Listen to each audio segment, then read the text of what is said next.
Hello everybody. This week we're looking at minerals, or this topic is going to be based on minerals, which in your book is chapter 3. So typically we hear the word minerals when we hear what we should be having in terms of our health, for example. So we hear eat your vitamins and minerals. That is a common use of this word, but we don't really know what that means necessarily. We've also heard it in the mining industry, for example. Mining itself, the word, comes from mineral, mine mineral. And in the industry, a mineral is any form of a solid resource, just so you know, in the mining industry, I should say. So any form of a solid resource is a mineral within the mining industry, which differs quite a lot from the geology definition of a mineral.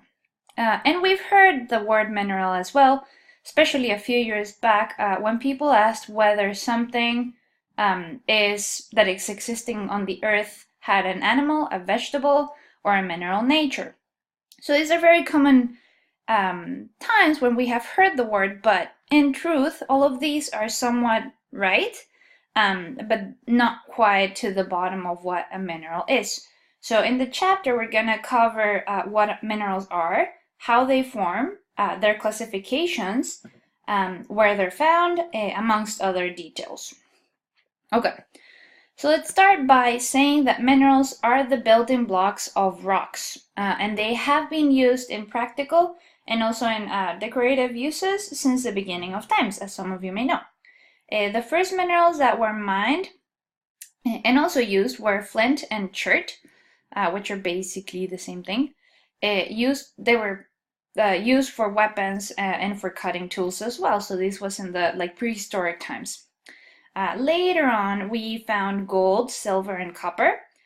This latter one, so copper, was combined with tin to make bronze. So that was a pretty common thing that they did, and that's why you have heard the Bronze Age.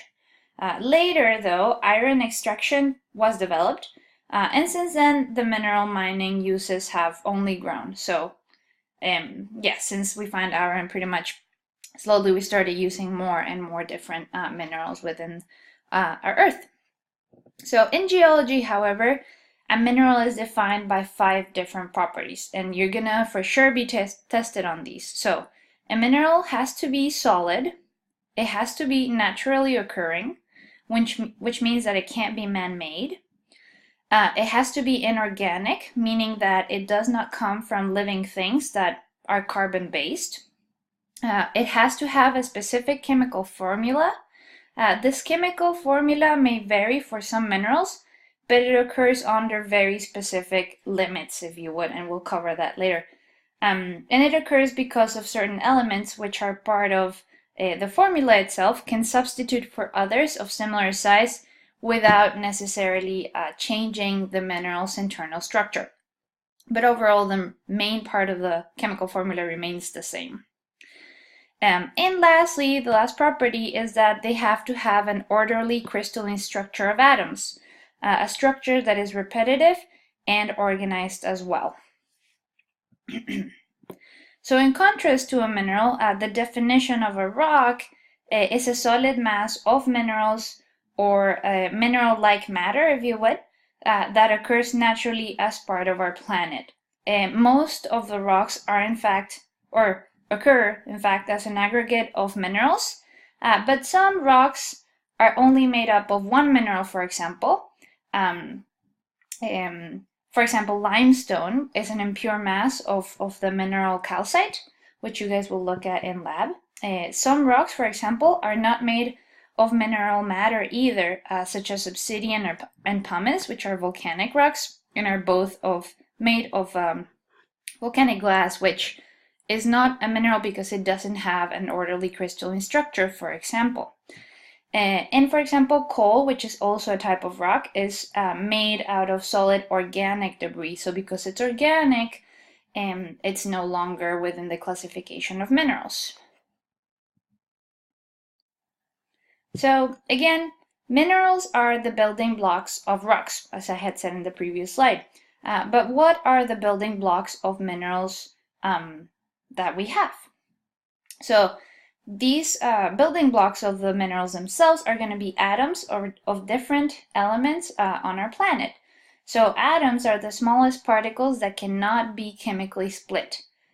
In turn, as minerals are made up of atoms, atoms contain even smaller particles. As I'm sure most of you know this, those smaller particles being protons, neutrons, which are both in the nucleus of the atom, and then electrons, which are on the surrounding of said nucleus. And I'll go over this in the next slide. All right, so all of the atoms with the same number of protons will have the same chemical and physical properties.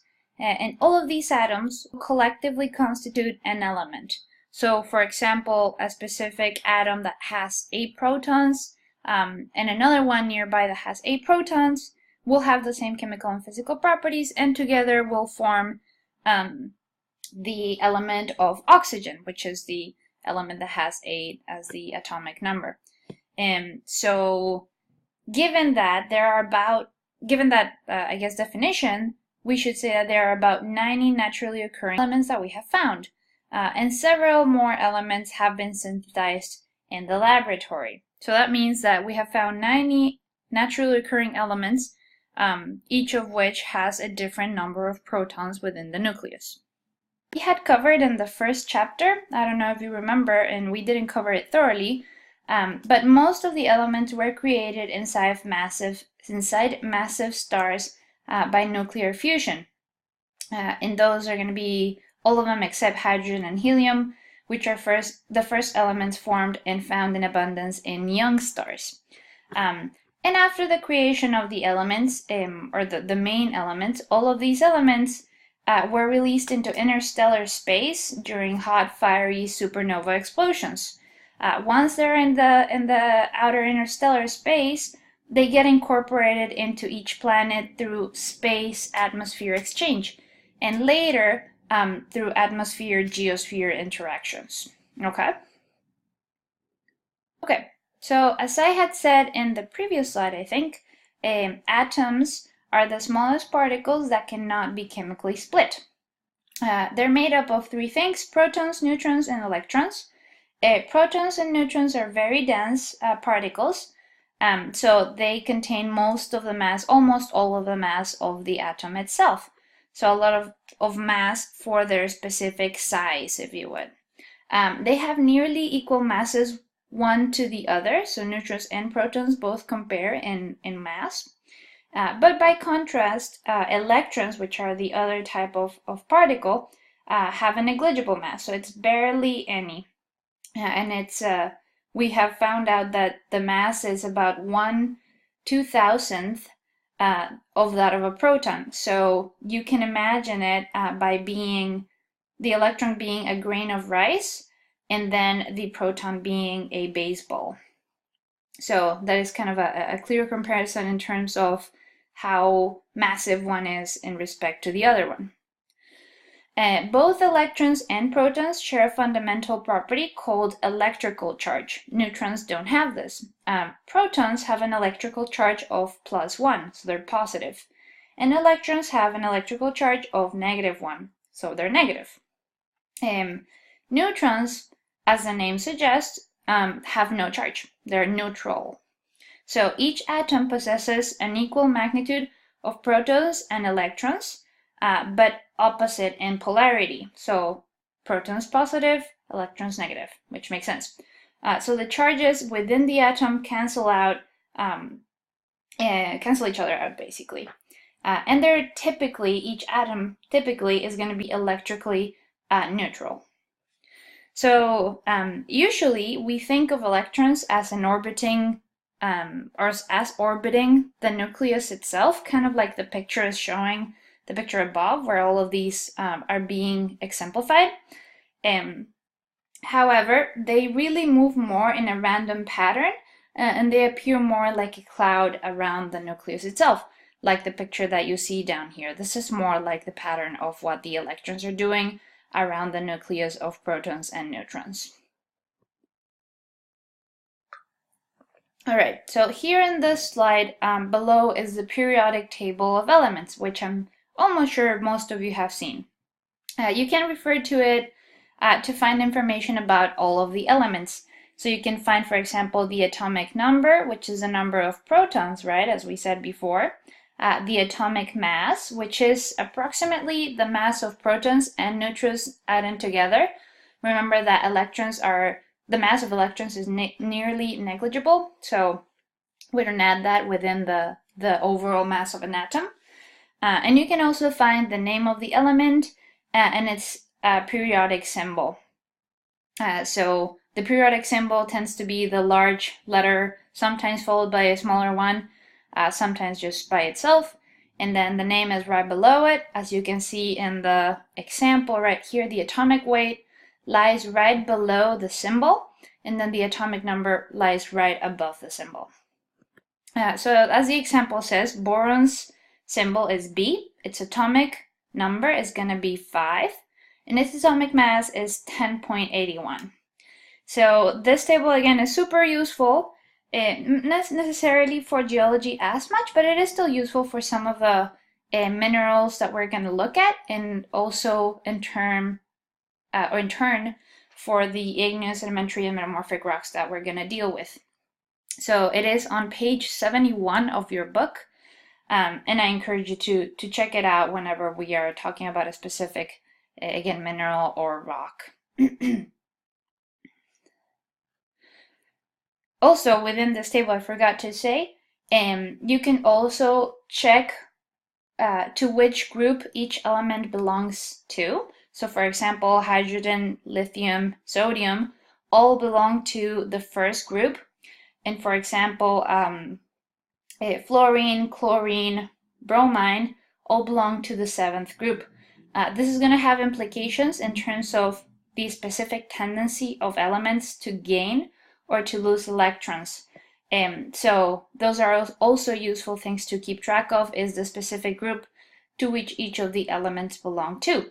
Also, for example, as we'll look at the next few slides, the noble gases, which is group 8, are going to be elements that don't tend to exchange their electrons. They tend to be pretty neutral and happy with the state in which they're in.